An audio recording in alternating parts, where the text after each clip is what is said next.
The centuries preceding the Great War were a time of peace and growth for the Republic. Dozens of new star systems joined the Galactic Senate.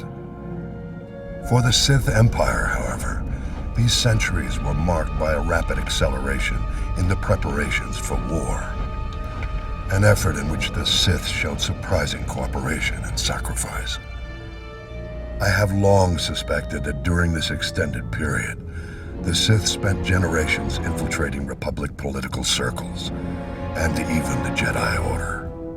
Reviewing historical records, I have uncovered strong evidence of one such case.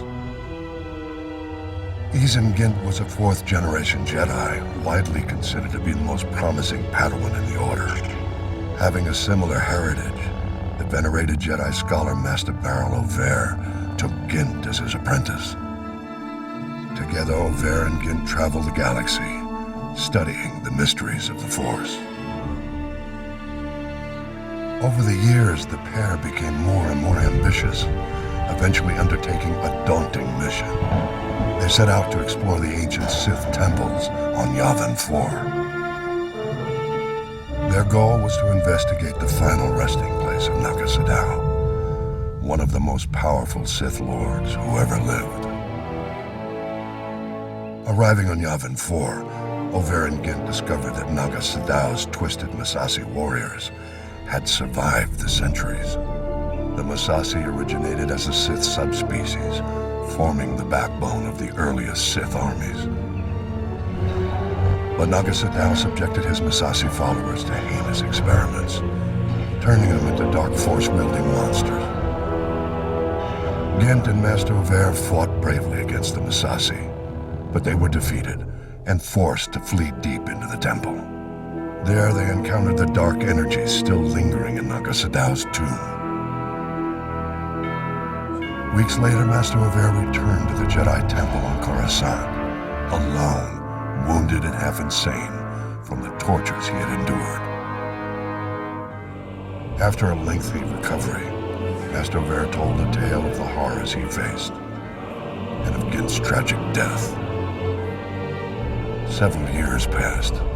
Then one day, Izen Gint mysteriously reappeared on Coruscant, wearing the garb of the Massassi warriors and bent on killing Master Over. Possessed by the dark spirit of Naga Sadow, Gint attacked his former master in broad daylight. The brutal battle between the two was staged, with all the Republic watching. Gint's borrowed powers were formidable, but Master Over won the day. Over's triumph over darkness was celebrated, and the Jedi Council assumed that all was well. The question no one asked was this: why would Naga Sadow's spirit seek vengeance, specifically against Master Over? The answer has become clear after a closer look at Over's Jedi heritage. His father and grandfather also went out of their way to visit the tombs of the ancient Sith Lords. They were a family of Sith infiltrators. Over's mission on Yavin 4 was not for the Jedi. It was on behalf of his true master, the Dark Emperor of the Sith. The Emperor knew the spirits of the ancient Sith Lords could be a threat to his power when he returned to the known galaxy a century later.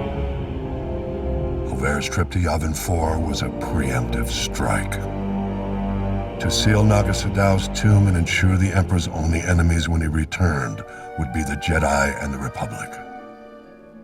How unfortunate that we've only learned the terrible truth about Master Over more than a century too late. Of course, this revelation only raises further questions. What other acts of dark subterfuge were Over and his family involved in? This will be the starting point of my next report.